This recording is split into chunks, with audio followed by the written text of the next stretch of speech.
of all, you don't know them. You don't know their characteristics. You don't know how much they're willing to go in and of itself to basically just ensure the fact that you want Earth in general as their planet because they see it as their perfect habitat, right? We don't know everything about space.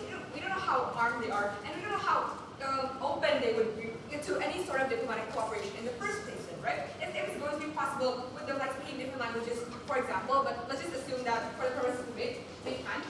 But the fact that their planet, their home habitat, is then unlivable for them, or it's going to be really dangerous for them, is the fact that they have no other alternative. So I think that these aliens are going to do whatever it takes to conquer Earth. I think if they're going to resort to very last means, and the probability of diplomatic cooperation is already very small in the first place, right? But second of all, let's characterize Earth in and of itself, right? Earth is overpopulated, already with a lot of living beings in status quo, in which we tell you that welcoming aliens in our habitat or Earth is probably going to disrupt our ecosystems, be it modern ecosystems like building, or just food cycle chains like our forests and stuff like that, and the ecosystem of Earth in general, right? Etc. etc. Especially when we tell you that like global warming exists and stuff like that, we tell you that Earth is already in a very bad state in and of itself, especially we're probably not going to be able to habitate these aliens in the first place. So I think that mutual coexistence on Earth is probably already very unlikely in of itself, right? But I think third of all then, humans then. Humans are naturally paranoid creatures in which we probably tell you that they want to survive and they're probably going to do whatever it takes to survive,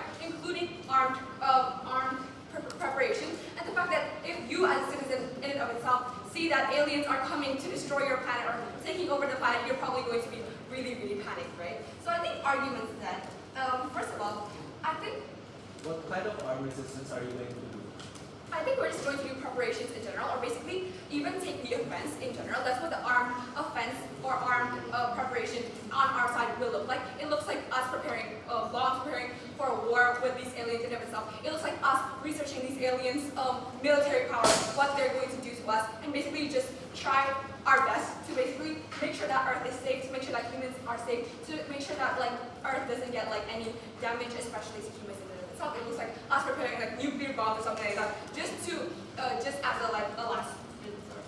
So I think then, first of all, it comes to public. We tell you as governments, you need to be able to calm the people then, because we tell you that it's in human nature to panic in face of like an alien invasion, right? Because you want to give people a peace of mind then, right? I think you don't want discord or anger from the people, especially while facing an alien invasion. And military power and armed resistance in general can actually help you calm the hearts of the people, because like, oh, if the aliens come, if the aliens try to attack us, then we have the military, we have the government to try to protect us, right? Because that's also your burden as a government to ensure that the people are safe, the people feel safe in and of itself then, right?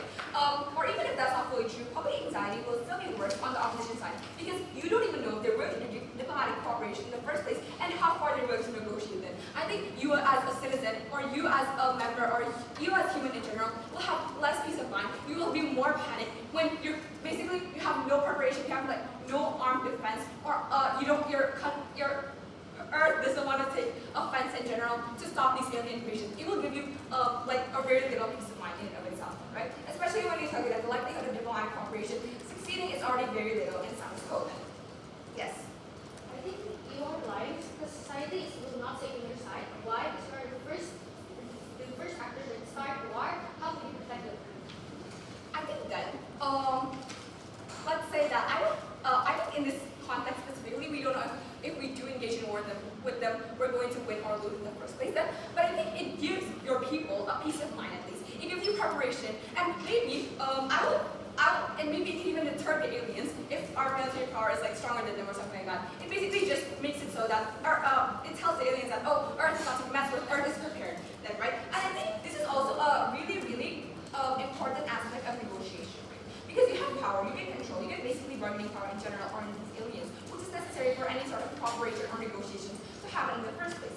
Because when you get power, when you get control, when you have military power, or when you like take the offense, then these aliens who are scared of you, or like you might like shoot them to death or basically something, will probably be likely to comply to your demands then, right? Because what is the alternative then, right? Because it's going to look like people becoming extremely anxious, humanity rebelling, or basically just panicking throughout the world, because of the fact that they don't have any sort of power to stop them, they don't have any offense. Because I think offense is also like a crucial part in like assessing these aliens' capability, military power in and of itself, right? But I think on the second point, then it opens room for negotiation. So basically, when you have power, military power, etc., you get bargaining power, right? Because aliens probably care about their own survival, like the alien government or whatever, probably doesn't want to exhaust the army or people in general, then, right?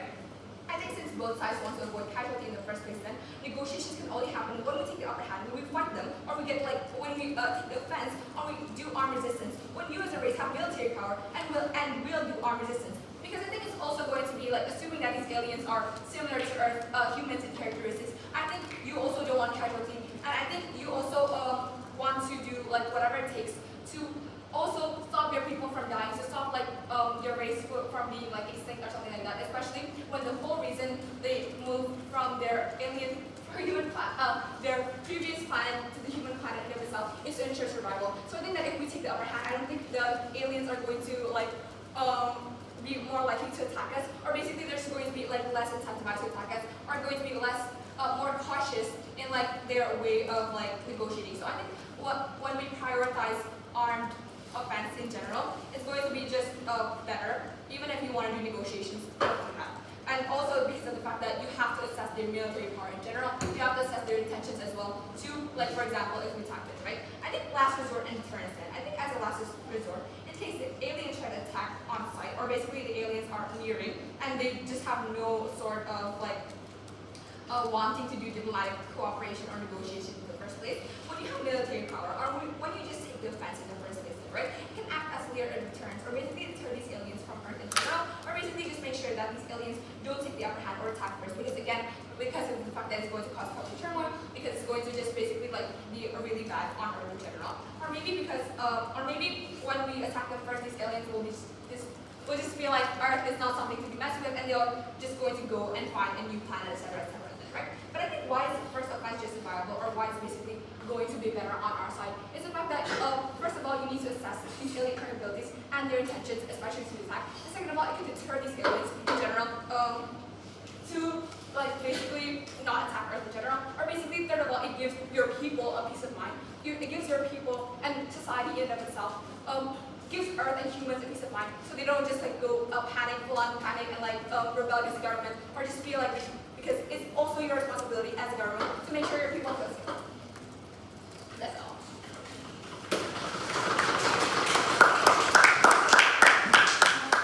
Thank you, Prime Minister, for the final remarks. Now to continue, I call your proposition.